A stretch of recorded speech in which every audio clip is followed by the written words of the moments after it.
చేతులారా ఒక క్రిమినల్ని తయారు చేద్దామా? చెప్పు, ఒక మంచివాణ్ణి చెడ్డవాడిగా మారుద్దామా?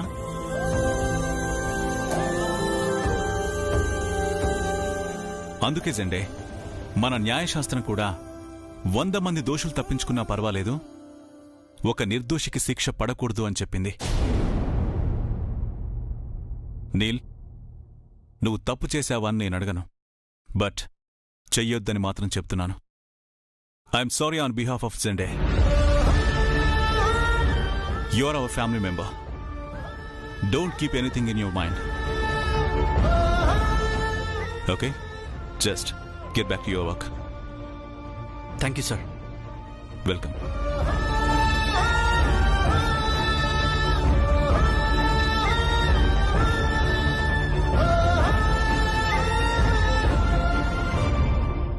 ఇంకో 2 ఎగ్జామ్స్ రాస్తే మన డిగ్రీ కంప్లీట్ అవుతుంది, కాలేజ్ లైఫ్ ఎండ్ అయిపోతుంది. నాకు భయంగా ఉంది రమ్య. ఎందుకే? డిగ్రీ అవగానే జాబ్ ఎలా తెచ్చుకోవాలనా? నీకు ఆల్రెడీ జాబ్ ఉంది కదే. అది కాదు రమ్య, రాత్రి కలలో ఓ భిక్షగాడు నన్ను చంపబోయాడు. నువ్వు నీ వెదవ కలలు భలే విచిత్రమైన దానివే. నువ్వు నీకు మాత్రమే అలాంటి కళ్ళొస్తాయి. అవునే, నాకే ఎందుకు ఇలాంటి కలలు వస్తున్నాయి? గతంలో అలా ఎప్పుడైనా జరిగిందేమో, అందుకే అలాంటి కళ్ళొస్తున్నాయేమో.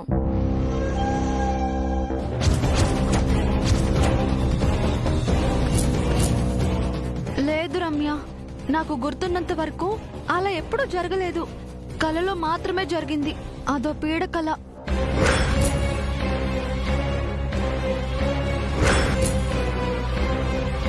ఆ పీడకలలు రాకూడదు అంటే రాత్రి నిద్రపోయే ముందు దేవునికి దండం పెట్టుకో. అలా దేవునికి దండం పెట్టుకుని పడుకుంటే అప్పుడు ఏ పీడకలలు రావు. అప్పుడు నిజంగా రావా? రావని చెప్తున్నాను కదా.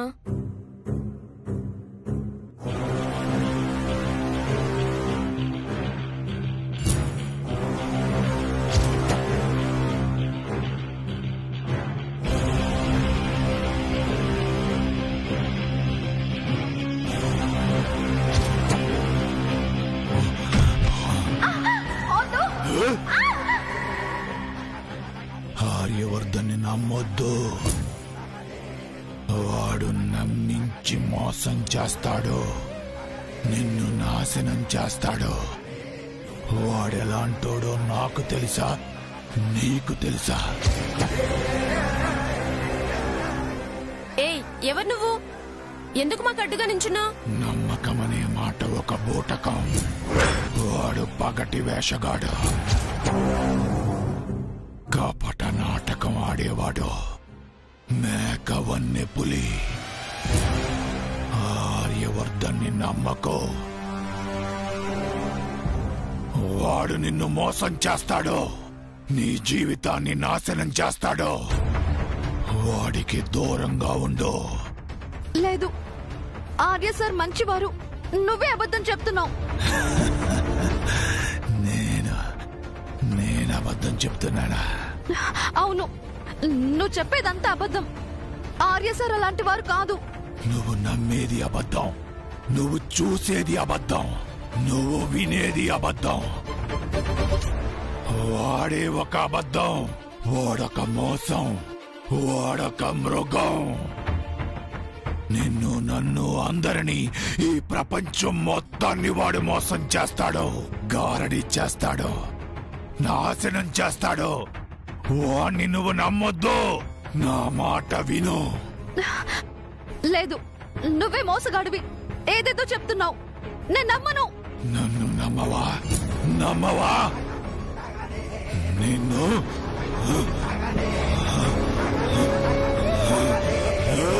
ఆగు!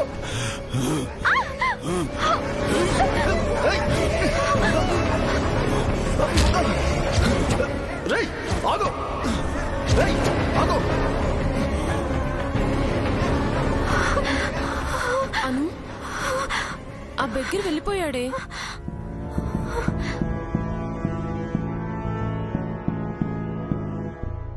రమ్య, నేను చెప్తే నువ్వు నమ్మలేదు కదా. నా కలలోకి వచ్చిన భిక్షగాడు వీడే. ఇప్పుడు నిజంగా జరిగింది. కలలో ఏం చెప్పాడో, ఏం చేశాడో అదే జరిగింది రమ్య.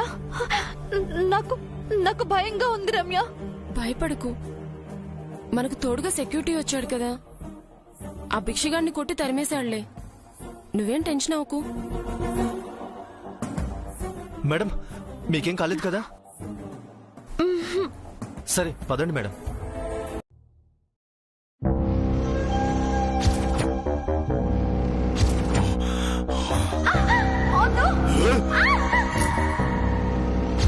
ఆర్యవర్ధన్ని నమ్మొద్దు, నిన్ను నాశనం చేస్తాడు. వాడు నిన్ను మోసం చేస్తాడు, నీ జీవితాన్ని నాశనం చేస్తాడు.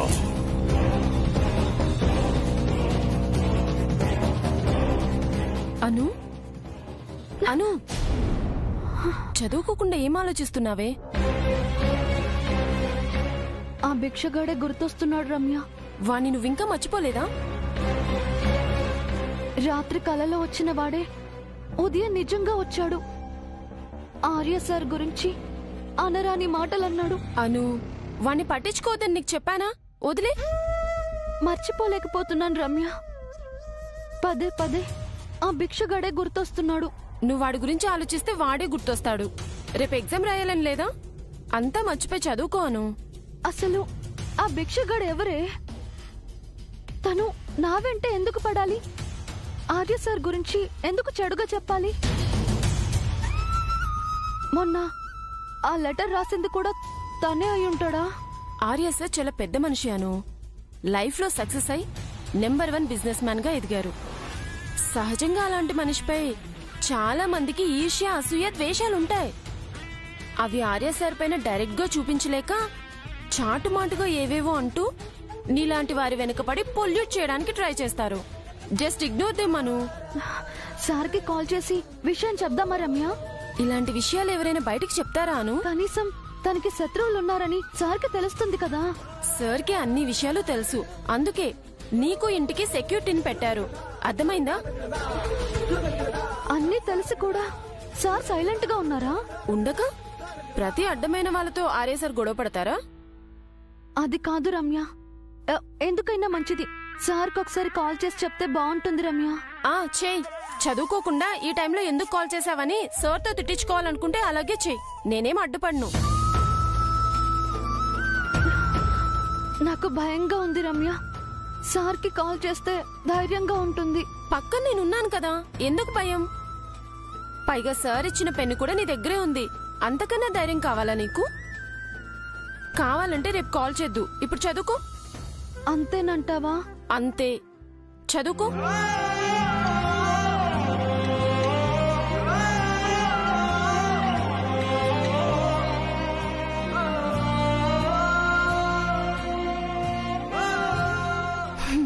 చదవమంటుంటే పెన్ను చూస్తూ ఉంటావేంటే?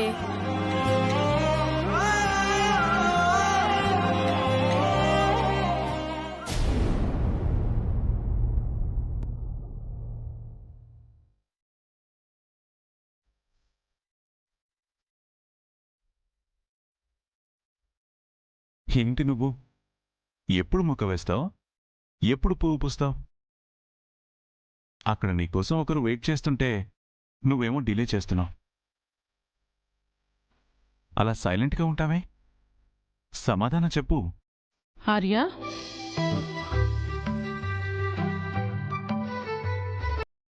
ఎవరితో మాట్లాడుతున్నావు?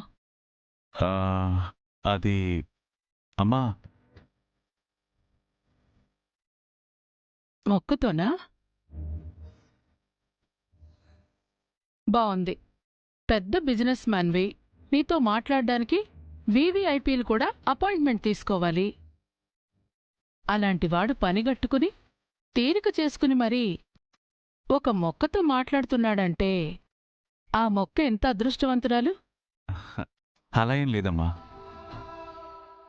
ఈ అమ్మ దగ్గర నీ దాపరికాలా? గార్డెన్లో ఉన్నదాన్ని తెచ్చి బాల్కనీలో పెట్టుకున్నావు.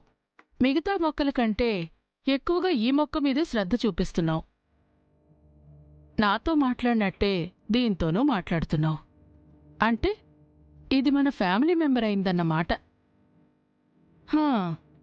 మొక్కలతో మాట్లాడడం ఎప్పుడు మొదలుపెట్టావార్యా? మొక్కలకు కూడా ప్రాణం ఉంటుందమ్మా. మనం మాట్లాడితే అవి స్పందిస్తాయి. అవును, మనం వాటికి ప్రేమ పంచితే అవి మనకి ప్రాణవాయువునిస్తాయి. మొక్కల్ని మనం ప్రేమించటం అంటే మనల్ని మనం ప్రేమించుకున్నట్టే. అమ్మా, ఈ మొక్క ఎప్పుడు నా మాట వినండి సార్, ఇప్పుడున్న సిచ్యువేషన్ లో ఇదే బెస్ట్ ట్రీట్మెంట్.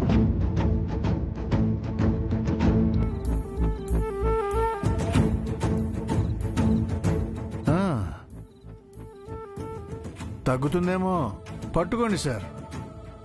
ఎందుకు మొగమాట పడుతున్నారు?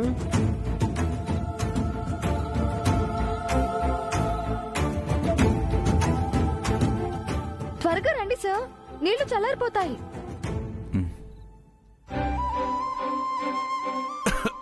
కూర్చోండి. అయ్యో సార్, అక్కడ కాదు, ఇటు రండి. ఇలా కూర్చోండి. దగ్గరికి బెండ్ అవ్వండి. ఒక్క నిమిషం.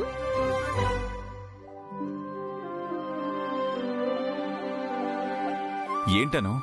ఒక్క నిమిషం సార్. ఏంటను? Cloth sir. No no no, కూర్చోండి సార్. రెడీ? దగ్గరికి బెండ్ అవ్వండి.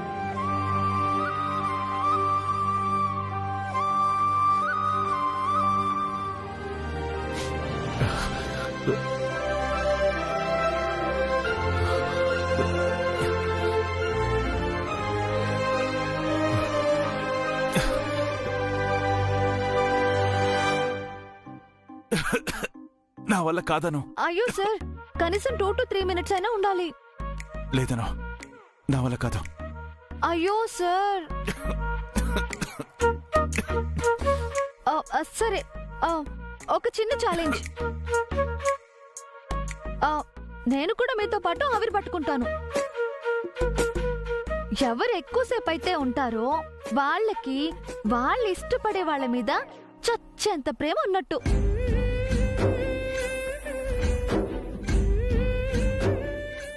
ఈ ఛాలెంజ్ ఓకేనా?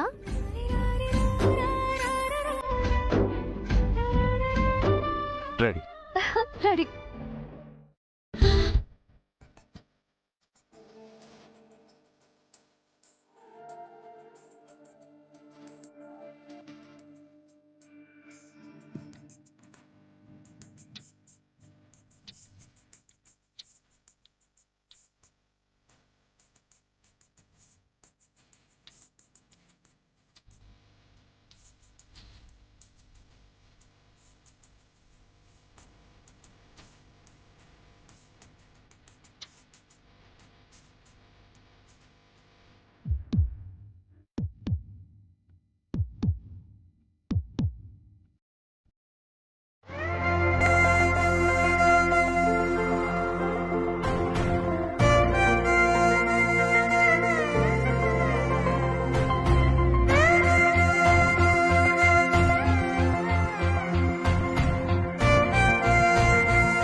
చాలా? ఇంకా ఏమైనా ఛాలెంజ్ ఉందా? ఇప్పటికిది చాలు సార్. హలో, ఏంటి? Thank you sir. నేనే నీకు థ్యాంక్స్ చెప్పాలి. దేనికి సార్? ఆ, అదే నీ ట్రీట్మెంట్కి.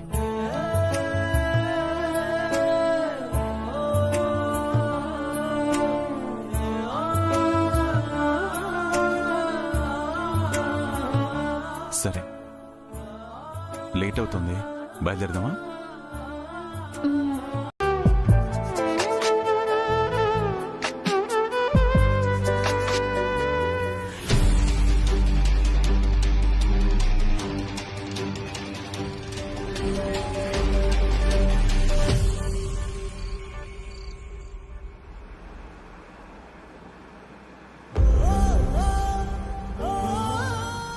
సార్, మీరేమీ అనుకోనంటే ఒక మాట చెప్పనా?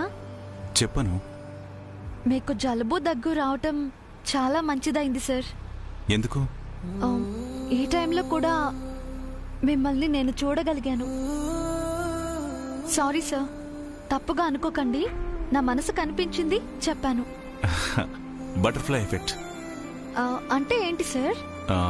ప్రపంచంలో ఏదో ఒక మూల ఒక బటర్ఫ్లై తన రెక్కలు విదిలిస్తే ఇంకేదో మూల ఎర్త్క్వేక్ వస్తుందట. దాన్నే బటర్ఫ్లై ఎఫెక్ట్ అంటారు.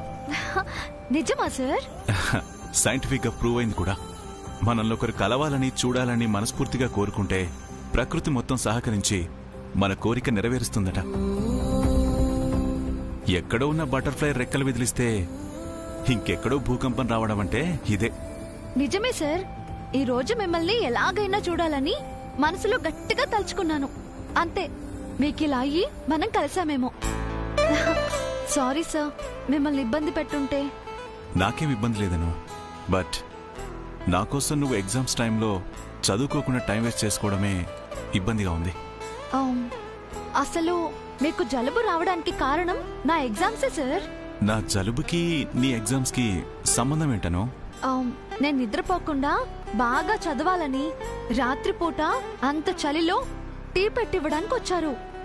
మీకు జలుబు చేసింది. గిల్టీగా ఉంది సార్. అదేం లేదను, నువ్వు బాగా చదవాలి, ఎగ్జామ్స్ బాగా రాయాలి.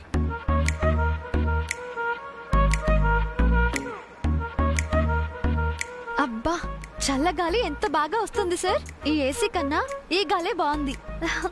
సిటీలో నైట్ టైం పొల్యూషన్ తక్కువ ఉంటుంది సార్, అందుకే ఫ్రెష్ ఎయిర్ ఉంటుంది. పొద్దున్నే అయితే ఇంకా ఫ్రెష్ గా ఉంటుంది.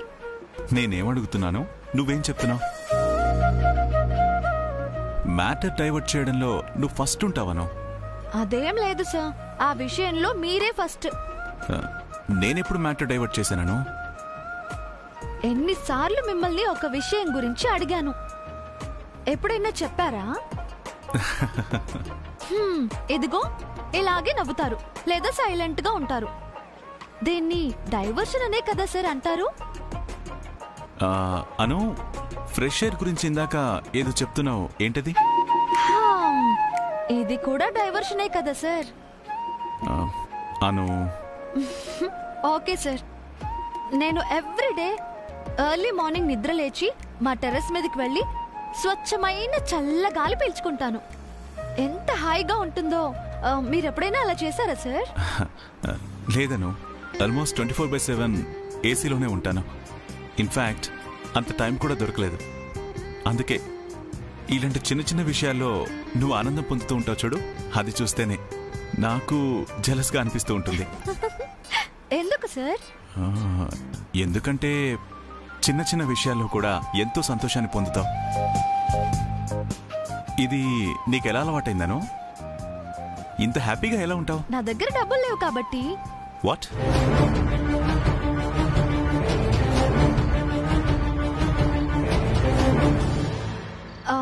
సారీ సార్, డబ్బున్న వాళ్ళు సంతోషంగా ఉండలేరు అని చెప్పడం నా ఉద్దేశం కాదు.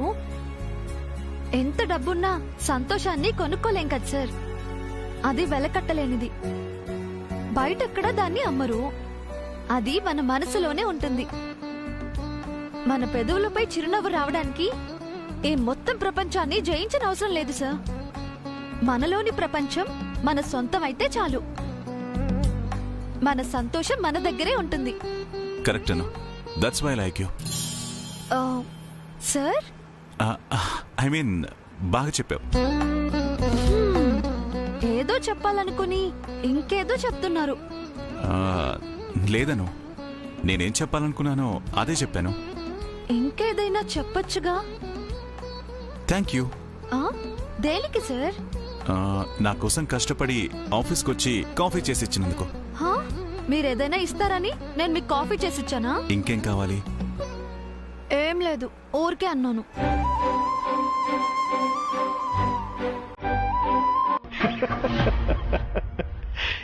ఎక్కడి నుంచి ఎక్కడికి తీసుకెళ్లారు సార్? ఆ రోజు నువ్వు ఫైన్ కట్టకపోవడం వల్ల కాలేజ్ ఫంక్షన్కి కారులో వెళ్లాల్సిన నేను సైకిల్ మీద వెళ్ళాను. అది కాస్త పంక్చర్ అయి అను ఉన్న ఆటో ఎక్కాల్సి వచ్చింది. అలాగే కదా నాకు అను పరిచయం అయింది. ఆ పరిచయం ప్రేమకు దారితీసింది. అను నన్ను ప్రేమించింది. నేను అనుని ప్రేమించాను. కథ ఇంతవరకు వచ్చింది. ఆ రోజు నువ్వు ఫైన్ కట్టుంటే వచ్చేదా? బాగుంది సార్. నా బోడిగుండుకి మీ మోకాలకి భలే ముడేశారు. మీ పరిచయానికి కారణం నేనే కాబట్టి మీ పెళ్లి కూడా నేనే చేయాలంటారు, అంతేనా? కాదు జండే, ఇది జస్ట్ డెస్టినీ అని చెప్తున్నాను. డెస్టినీయా? అవును జండే, విధే మమ్మల్ని ఒకరినొకరు పరిచయం అయ్యేలా చేసింది, ప్రేమించుకునేలా చేసింది. రేపు ఆ విధే మా పెళ్లి కూడా చేస్తుంది. ఎంత పిచ్చోడి వార్యా! నిన్ను చూస్తుంటే నవ్వాలో ఏడవాలో కూడా తెలియట్లేదు. ఎంతో కష్టపడి ఈ స్థాయికి వచ్చిన నిన్ను ఆఫ్టర్ ఆల్ ఒక ఆడపిల్ల పిచ్చోడిని చేసేసింది. అను నన్ను పిచ్చోడిని చేయలేదు జండే, ప్రేమికుణ్ణి చేసింది. ప్రేమకి పిచ్చికి పెద్ద తేడా లేదార్యా. అను నేను ప్రేమ అనే వల్ల పడేసి పిచ్చోడిని చేసింది. జండే, ఇన్నేళ్లుగా నన్ను చూస్తూనే ఉన్నావు. నేనెప్పుడైనా ఎవరినైనా ప్రేమించడం నీకు తెలుసా? బట్ ఈరోజు నేను ప్రేమిస్తున్నాను అంటే నువ్వు దాన్ని అర్థం చేసుకోవాలి. అప్పుడు మీకు టైం లేదు, ఇప్పుడు సెన్స్ లేదు. ఉంది జండే, పూర్తి స్పృహలోనే నేను అనును ప్రేమిస్తున్నాను. అను ప్రేమలో నిజాయితీ ఉంది కాబట్టే నేను అనును ప్రేమిస్తున్నాను. అది హానెస్ట్ కాదార్యా, ఆకర్షణ, ఇన్ఫాక్చుయేషన్. ఆ ఏజ్ పిల్లలు సహజంగా సినిమా స్టార్స్నో, పాప్ సింగర్స్నో, స్పోర్ట్స్ మెన్నో ఇష్టపడుతూ ఉంటారు. అది ప్రేమ కాదు, ఆకర్షణ. ఈ సూర్యుడి చుట్టూ గ్రహాలు తిరుగుతాయే, అలాగే వాళ్ళ ఆలోచనలన్నీ సెలబ్రిటీల చుట్టూ తిరుగుతూ ఉంటాయి. అను నీలో ఓ షారుఖ్ ఖాన్, ఎంఎస్ ధోనీనో చూస్తుంది. అంతకు మించి ఏం లేదార్యా. నువ్వు కోట్ల మంది యూత్కి ఇన్స్పిరేషన్ ఆర్యా. ఆ కోట్ల మందిలో అను ఒకటి. జస్ట్ ఇమాజిన్, నువ్వు ఈ సామ్రాజ్యానికి చక్రవర్తివి కాకపోయింటే, నీకింత ఆస్తి, హోదా, గ్లామర్, చరిష్మా లేకపోయింటే, నువ్వు ఒక ఆర్డినరీ క్లర్క్ అయ్యుంటే, అను నీ వంక కన్నెత్తైనా చూసేదా? కనీసం పలకరించేదా? నువ్వెవరో కూడా తనకు తెలిసేది కాదు. నువ్వు సూర్యుడిలా ఓ స్టారు కాబట్టే ఆ అను ప్లానెట్లని చుట్టూ తిరుగుతుంది. అంతే ఆర్యా, తను సెల్ఫిష్. Your wrong జండే. అను నన్ను సిన్సియర్గా లవ్ చేస్తోంది. అలా అనుకునే టైం అండ్ మనీని వేస్ట్ చేస్తున్నావు. తన మాయలో పడి నువ్వేం నష్టపోతున్నావో నీకేం తెలియట్లేదు ఆర్యా. అను వల్ల మనం ఏం నష్టపోయాం చెప్పు? ఇన్ఫాక్ట్ తన వల్ల మన కంపెనీకి ప్రాఫిట్స్ వచ్చాయి. బ్లాంక్ చెక్ తిరిగిచ్చినప్పుడైనా తన క్యారెక్టర్ ఏంటో తెలుసుకోలేకపోయావా జండే? అందరినీ అనుమానిస్తున్నట్టు అనును కూడా ఆకలితోనే చూస్తావా? అది ఆరంభం సార్, ఇప్పుడు మధ్యలో ఉన్నారు. ముగింపు తెలిసేలోపు మునిగిపోతారు. ఓకే జండే,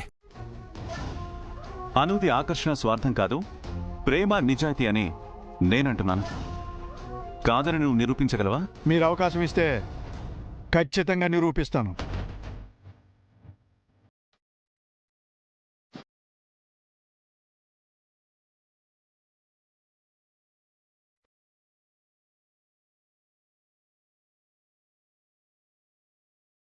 ఇస్తున్నాను సండే.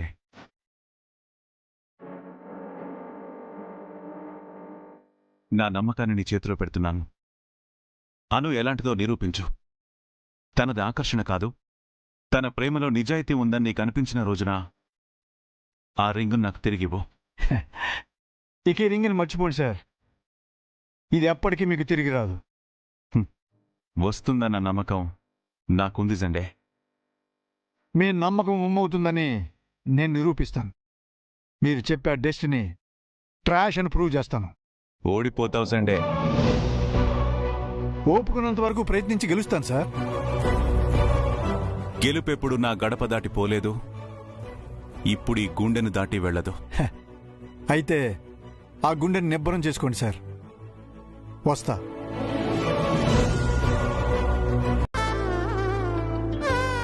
బుజ్జమ్మా, నువ్వు టీ తాగట్లేదేంటి? ఆవిడ గారిని అడగడం అయింది, ఆవిడ రుసరుసలు ఆడడం అయింది. ఏం వెతుకుతున్నావు బుజ్జమ్మా? ఏం లేదు నాన్న. ఏమీ లేదని అట్లా దేవులాడుతున్నావేందే?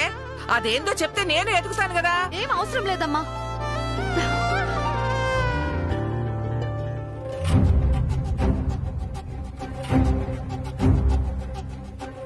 పద్దు, బుజ్జమ్మ ఏంటి అలా ఉంది?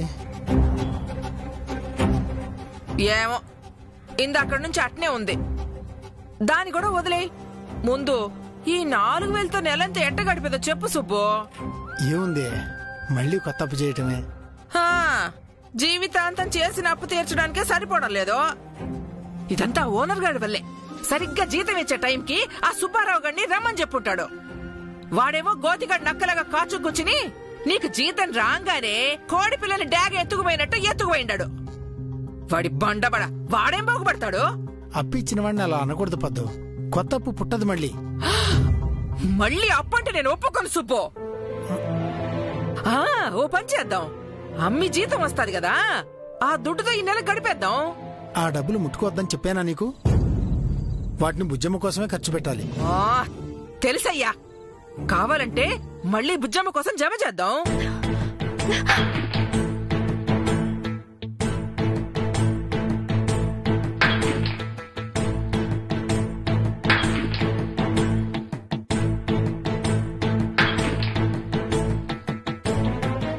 ఏంది నీ ఎవ్వరం?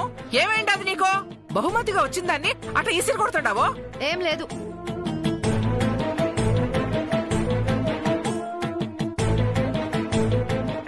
ఏదో చేస్తాది, మళ్ళీ ఏమీ లేదంటది. ఒక్కొక్కసారి దీనికి దెయ్యం పట్టినట్టుంటది.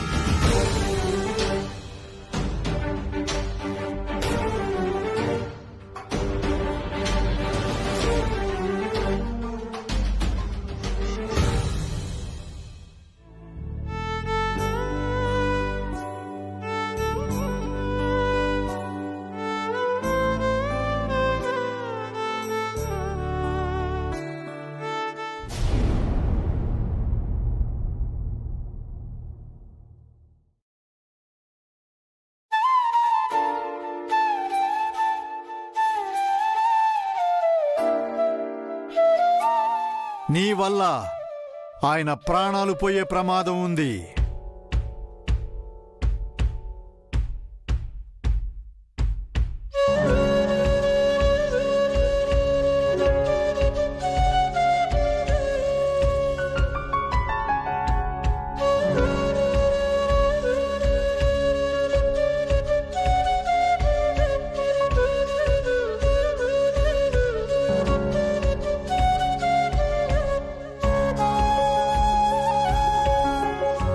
సార్కి వీలైనంత, అంటే ఎంత దూరంగా ఉంటే అంత మంచిదేను. ఆర్య సార్కి దూరంగా ఉండు.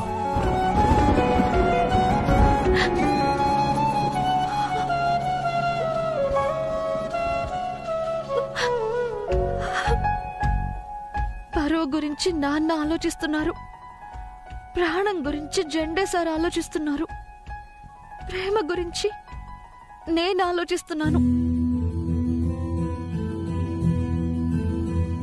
నాన్న చెప్పిన దాంట్లో నిజం ఉంది, జెండే సార్ చెప్పిన దాంట్లో ప్రమాదం ఉంది.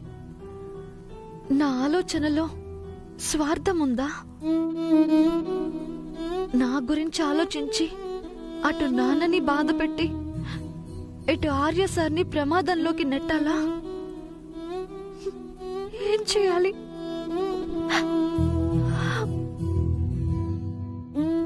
ఆఫీస్కి వెళ్తూ ఆర్య సార్కి దూరంగా ఎలా ఉండాలి? ఆఫీస్కి వెళ్ళకపోతే ఇల్లు ఎలా గడుస్తుంది?